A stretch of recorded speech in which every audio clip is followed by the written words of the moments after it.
പിതാവായ ദൈവത്തിൻ്റെയും കർത്താവായ യേശുക്രിസ്തുവിൻ്റെയും കൃപയും സമാധാനവും നാം എല്ലാവരോടും കൂടി ഉണ്ടായിരിക്കട്ടെ.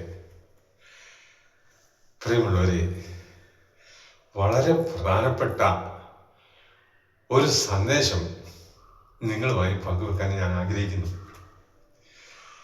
നമ്മുടെ കർത്താവിൻ്റെ ആഗ്രഹം നമ്മളെല്ലാവരും സ്വർഗരാജ്യത്തിൽ എത്തണം എന്നുള്ളതാണ്.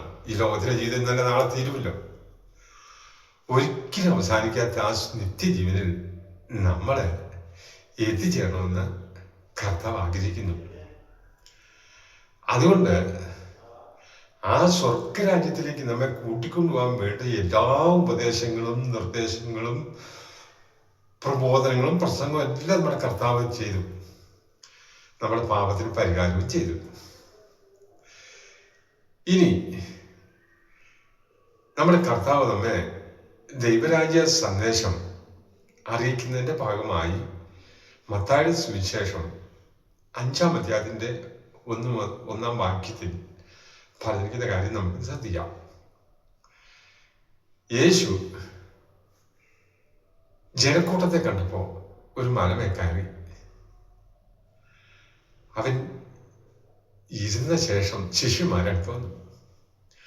യേശു തിരുവായ് മൊഴിഞ്ഞ് അവരോട് അലിച്ചത് എന്തെന്നാൽ, ആത്മാവിൽ ദരിദ്രരായവർ ഭാഗ്യവാന്മാർ, സ്വർഗരാജ്യം അവർക്കുള്ളത്. ആരാണ് ഈ ആത്മാവിൽ ദരിദ്രർ എന്ന് നമുക്കൊന്ന് പരിശോധിച്ച് നോക്കാം. യെശയ്യാവിന്റെ പുസ്തകം 61-ാം അധ്യായം 1-ുള്ള വാക്യങ്ങളിൽ എതിരികയാണ്, യഹോവയായ കർത്താവ് എളിയവരോട് സദ്വർത്തമാനം അറിയിക്കുവാൻ യഹോവയായ കർത്താവ് എന്നെ അഭിഷേകം ചെയ്തിരിക്കുന്നുണ്ട്. യഹോവയായ കർത്താവിന്റെ ആത്മാവ് എന്റെ മേലുണ്ട്. അതേ വാക്യം തന്നെ ലൂക്കോസിന്റെ സുവിശേഷം പറയുമ്പോൾ ഇങ്ങനെയാണ്, ദരിദ്രരോട് സുവിശേഷം അറിയിക്കുവാൻ കർത്താവ് എന്നെ അഭിഷേകം ചെയ്തിരിക്കാൻ കർത്താവിന്റെ ആത്മാവ് എന്റെ മേലുണ്ട്. അപ്പൊ ഈ ദരിദ്രരായ ആളുകളോട്, ഈ എളിയവരോട് ദൈവവചനം അറിയിക്കുവാൻ, ദൈവരാജ്യത്തിന്റെ സന്ദേശം അറിയിക്കാൻ പിതാവായ ദൈവം അഭിഷേകം ചെയ്ത് യേശുവിനെ അയച്ചിരിക്കുകയാണ്. സദൃശവാക്യം 18-ാം അധ്യായത്തിൽ 23-ാം വാക്യത്തിൽ പറയുന്നത് ഇങ്ങനെയാണ്, ദരിദ്രർ യാചനാ രീതിയിൽ സംസാരിക്കുന്നു, ധനികന്മാരോ കഠിനമായി ഉത്തരം പറയുന്നു.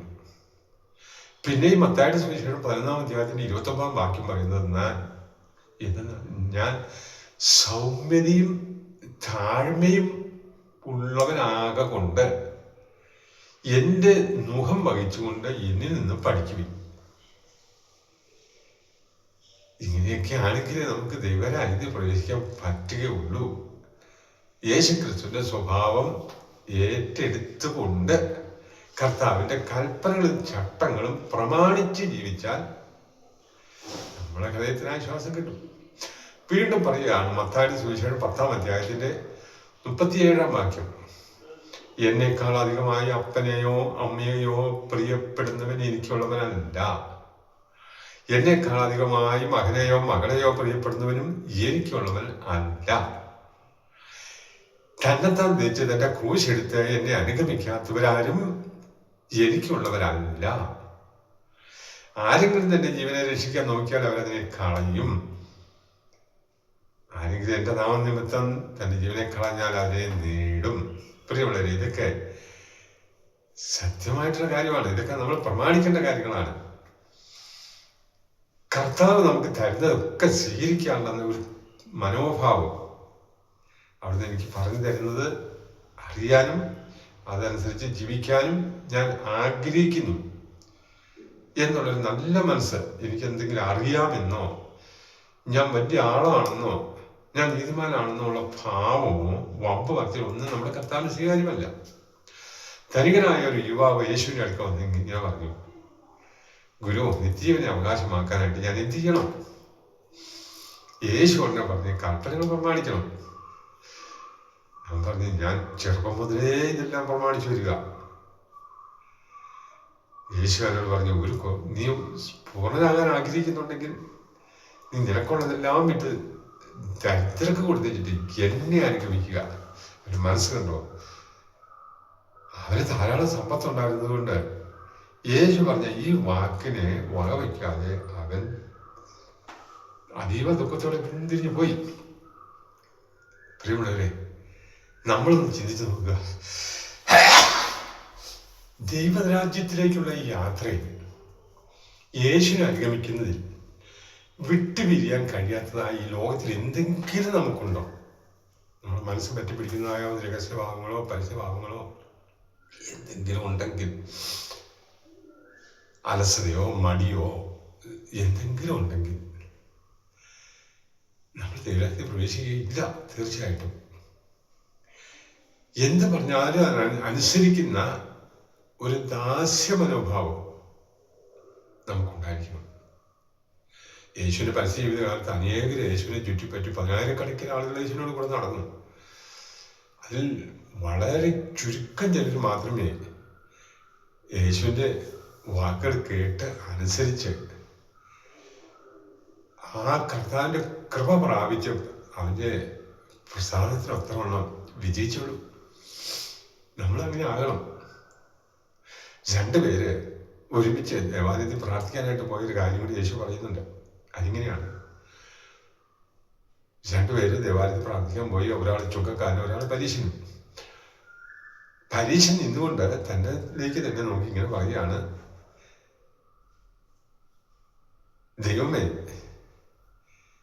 നീതി കെട്ടവരും പിടിച്ചു പറിക്കാരും വ്യഭിചാരികളുമായ മറ്റു പലരെയും പോലെ അല്ല ഞാൻ. ഈ നിൽക്കുന്ന ചുങ്കക്കാരനെ പോലെ അല്ല. അതുകൊണ്ട് ഞാൻ അങ്ങനെ വാഴ്ത്തുന്നു. ഞാൻ ആഴ്ച 2 പ്രാവശ്യം ഉപവസിക്കുന്നു. ഞാൻ നേടുന്നവരൊക്കെ പതാരം കൊടുക്കുന്നു എന്നൊക്കെ പറഞ്ഞ് അവൻ തന്നെ ഉയർത്തിക്കൊണ്ട് അവൻ പ്രാർത്ഥിക്കുകയാണ്. ചുങ്കക്കാരൻ മാറി നിന്ന് മാറത്തടിച്ച് അവൻ സ്വർഗത്തിലേക്ക് നോക്കാൻ പോലും മനസ്സ് കാണിക്കാതെ അവൻ ഇങ്ങനെ പ്രാർത്ഥിച്ചു, ദൈവമേ, ഭാവിയായ എന്നോട് കരുണയുണ്ടാകണമേ. യേശു പറഞ്ഞു അവൻ നീതീകരിക്കപ്പെട്ടവനായി വീട്ടിലേക്ക് പോയി. ഇപ്രകാരം നമ്മൾ തന്നെ താഴ്ത്തണം. നാം ദൈവത്തിന്റെ സന്നിധിയിൽ വലിയവനാണിട്ട് എന്നുള്ള ഭാവം മനുഷ്യന്റെ ഇടയിലും നമുക്കത് കൂടുതല. എപ്പോഴും ക്രിസ്തുവിന്റെ ആ സ്വഭാവം, താഴ്മ മനോഭാവം, സൗമ്യത, സ്നേഹം. ഇന്നലത്തെ വീഡിയോയിൽ ഇങ്ങനെ പറഞ്ഞല്ലോ, നമ്മളെ പ്രസംഗങ്ങളും പ്രബോധനങ്ങളും ഒക്കെ സ്നേഹം നിറഞ്ഞ് കവിയുന്നതായിരിക്കട്ടെ. അല്ലാതെ മറ്റുള്ളവരോട് ശൗര്യത്തോടു കൂടിയോ ഗൗരവത്തോടു കൂടിയോ ഒന്നും നമ്മൾ പ്രസംഗിക്കാനോ ഒന്നും നമ്മൾ പോകണ്ട. നമ്മൾ കർത്താവ് നമ്മളെ പഠിപ്പിച്ച കർത്താവിൻ്റെ വാക്കുകളൊക്കെ ലാവണ്യമുള്ളതായിരുന്നു എന്നാണ്. ലാവണ്യം എന്ന് പറഞ്ഞാൽ എന്താണെന്നറിയാമോ? ഉപ്പിന് രുചി വരുത്തിയത്, ഭംഗിയുള്ളത്, കേൾക്കാൻ മാധുര്യമുള്ളത്, ഓമനത്തുള്ളത്, ഇതൊക്കെയാണ് ഈ ലാവണ്യമുള്ള വാക്കിന്റെ അർത്ഥം. അങ്ങനെ ആകട്ടെ, സ്നേഹപൂർവ്വം നമ്മുടെ കർത്താവ് ഉപദേശിച്ചതുപോലെ ഉപദേശിക്കാൻ കഴിയട്ടെ. സത്യം സംസാരിക്കാൻ മനുഷ്യനെ കഴിയട്ടെ. നമ്മളും അതനുസരിച്ച് ഈ ദൈവത്തിൽ പറയുന്ന പ്രകാരം ദൈവവചനം എന്ത് പറയുന്നോ അത് കേട്ട് അനുസരിച്ച് ആ സ്വർഗരാജ്യത്തിൽ പ്രവേശിക്കാൻ ഞാൻ യോഗ്യനാണെന്ന് ഉറപ്പുവരുത്തി ജീവിക്കാൻ നാം എല്ലാവരെയും ദൈവം അനുഗ്രഹിക്കട്ടെ എന്ന് പ്രാർത്ഥിക്കുന്നു. ദൈവം നമ്മെ ഈ വചനങ്ങളെ ധാരാളമായി അനുഗ്രഹിക്കട്ടെ.